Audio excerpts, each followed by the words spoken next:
Hari ini kita akan belajar bersama-sama untuk mata pelajaran tematik kelas 4.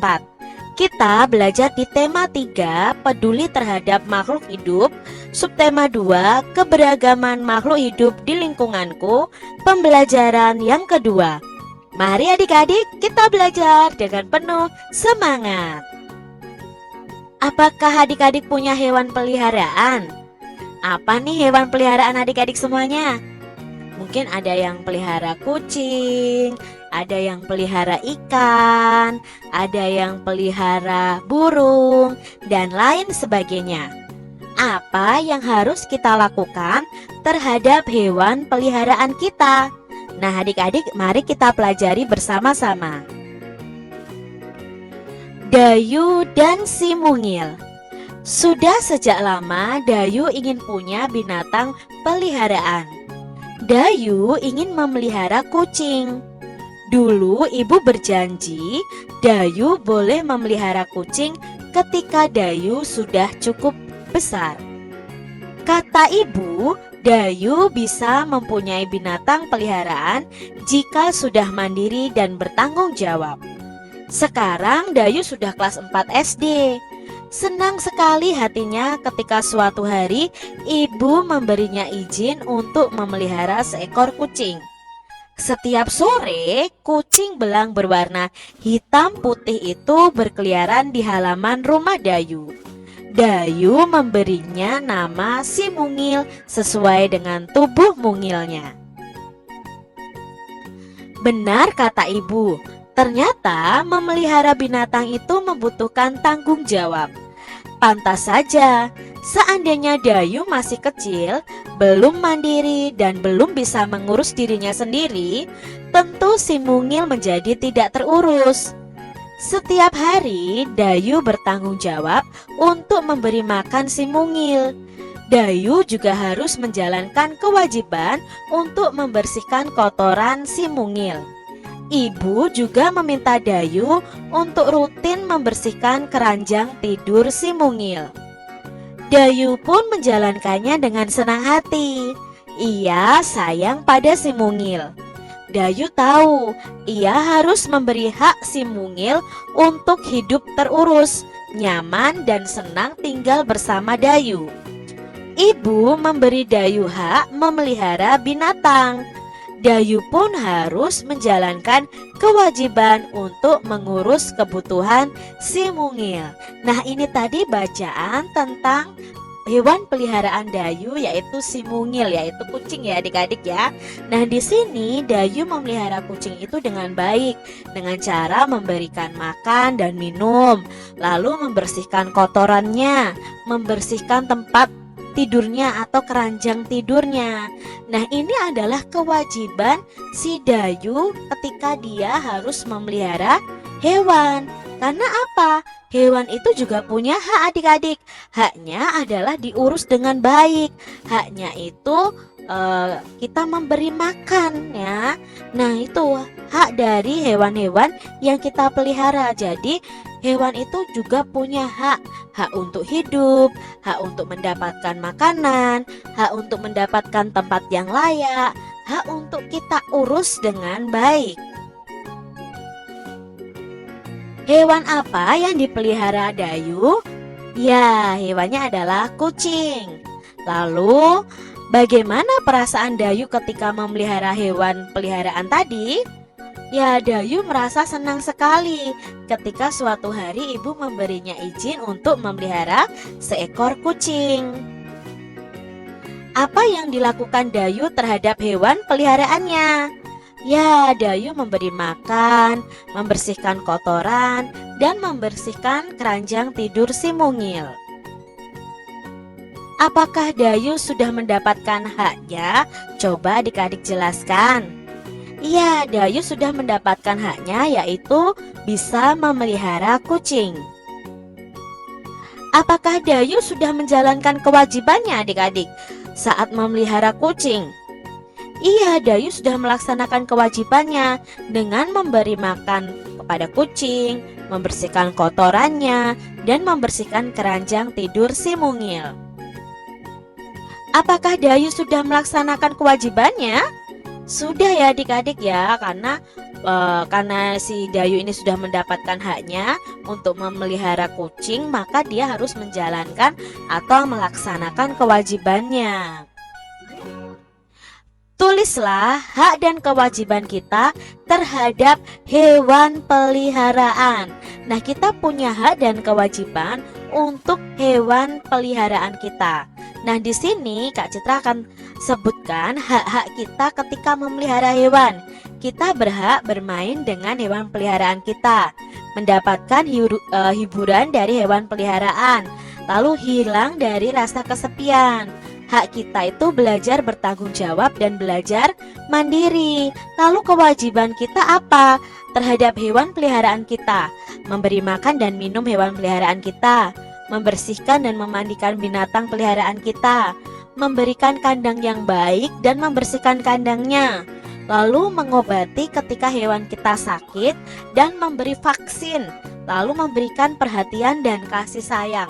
Itulah kewajiban yang harus kita lakukan terhadap hewan peliharaan kita.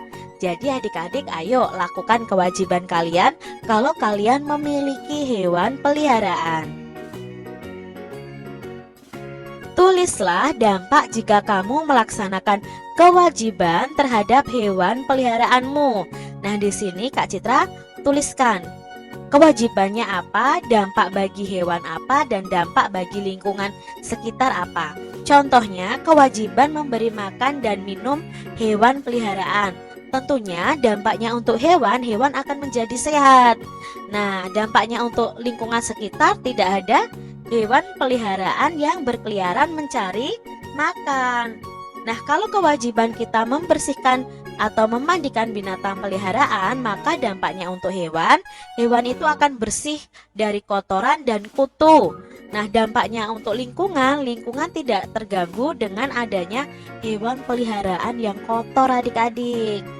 Nah, ketika kita melakukan kewajiban memberikan kandang yang baik dan membersihkan kandang hewan peliharaan kita, dampaknya bagi hewan itu akan hidup dengan baik.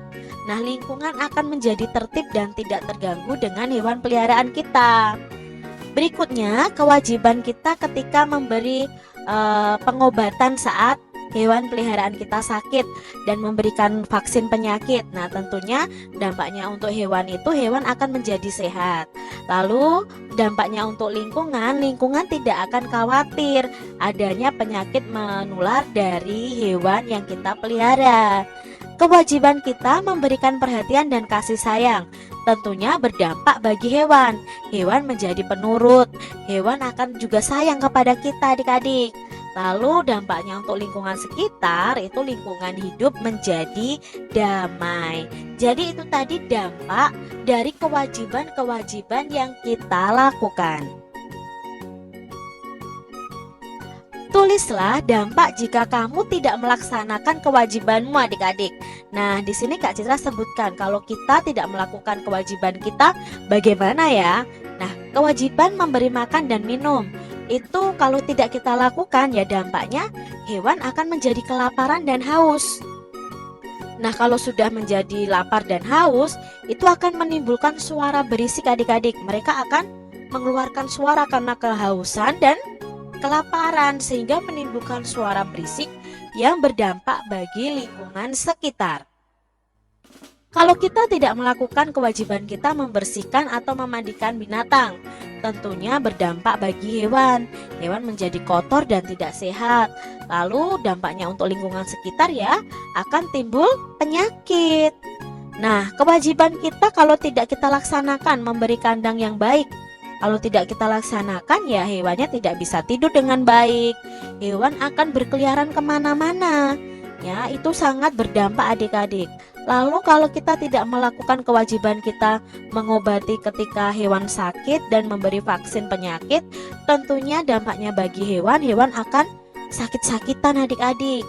Lalu dampaknya bagi lingkungan sekitar, hewan yang sakit-sakitan tadi dapat menularkan penyakit kepada manusia. Nah, kalau kita tidak melakukan kewajiban kita memberikan perhatian dan kasih sayang, tentunya dampak bagi hewannya, hewan menjadi liar dan tidak terurus. Dampak bagi lingkungan sekitar ya dapat mengganggu ketentraman lingkungan adik-adik. Jadi kalau kalian memelihara hewan, kalian harus melakukan kewajiban kalian masing-masing. Ya, kalian harus tahu, oh kewajibanku memberi makan, memberi minum, memandikan, membersihkan kandangnya, dan sebagainya. Ketika kita mempunyai hewan peliharaan, kita wajib merawatnya. Ketika kita merawatnya dengan baik dan membuat hewan peliharaan kita sehat, misalkan dengan memberi makan, membersihkan, memberikan tempat yang bersih, mengobati jika sakit, dan menyayangi. Bayangkan jika hewan peliharaan kita kotor, pasti akan mengganggu lingkungan. Amati gambar mozaik di bawah ini adik-adik. Nah, ini adalah gambar mozaik ya adik-adik ya. Gambar yang dihias dengan biji-bijian yang terbentuk menjadi mozaik. Apa itu mozaik? Mozaik merupakan karya seni rupa 2 atau 3 dimensi. Mozaik ini menggunakan bahan dari keping-keping yang dipotong atau utuh, misalnya adalah biji-bijian. Bagaimana teknik membuatnya? Nah, teknik membuatnya itu dengan ditempel dengan lem pada bidang datar atau pada gambar kita adik-adik. Hal-hal apa saja yang perlu diperhatikan saat membuat mozaik? Nah, bahan-bahan yang perlu disediakan ya. Jadi untuk yang perlu diperhatikan adalah menyiapkan bahannya. Kalian bisa siapkan bahannya itu kertas tebal, daun, biji-bijian, kepingan kaca, pecahan keramik, sobekan kertas, dan lain sebagainya. Pada umumnya mozaik itu tidak diwarnai adik-adik. Membuat mozaik itu mengkreasikan komposisi warna dari bahan-bahan yang ditempel. Nah, ini adalah cara membuat mozaik. Jadi kalian sediakan dulu pola gambar di sebuah kertas nih adik-adik. Yang kedua, kalian bisa beri lem pada gambar tersebut, lalu kalian tempelkan biji-biji dengan rapi. Perhatikan komposisi warnanya. Jadi warnanya harus yang bagus adik-adik. Jadi kalau misalnya kepalanya orange misalnya ya. Oh, perutnya orange juga. Sayapnya warnanya coklat dari misalnya dari biji kedelai misalnya seperti itu. Kalian harus perhatikan komposisi warnanya sehingga membentuk suatu gambar atau seni rupa yang bagus. Demikian tadi adik-adik pembahasan kita di mata pelajaran tematik kelas 4 tema 3 subtema 2 pembelajaran yang kedua. Semoga video pembelajaran ini bermanfaat ya untuk adik-adik semuanya.